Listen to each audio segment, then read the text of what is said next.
Assassin's Creed Unity, fiction ou réécriture de l'histoire? Je vais revenir sur la polémique initiée aujourd'hui par Jean-Luc Mélenchon.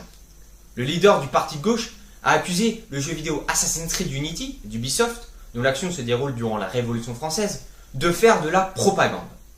En effet, il a affirmé ce matin sur France Info que c'est de la propagande contre le peuple. Le peuple, c'est des barbares, des sauvages sanguinaires. Ou encore, c'est une relecture de l'histoire en faveur des perdants et pour discréditer la République une et indivisible. Certes, certains aspects du jeu caricaturent la Révolution française. D'ailleurs, l'historien Michel Biard a relevé dans un article de l'Obs que le jeu présentait de façon parfois erronée l'effet historique, avec entre autres la représentation outrancière de l'opulence de la noblesse.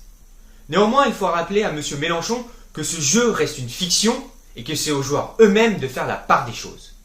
Si encore il s'agissait d'un documentaire pédagogique mis en place par l'éducation nationale, on pourrait comprendre qu'il s'offusque. On voit donc bien que tous les moyens sont bons pour faire passer un message politique. En l'occurrence, Jean-Luc Mélenchon sous-entend ici qu'il est le défenseur du peuple. Finalement, il aura fait la promotion de ce nouvel opus de la saga Assassin's Creed. Tellement bluffé par le réalisme de ce jeu vidéo, il l'aura confondu avec un documentaire historique.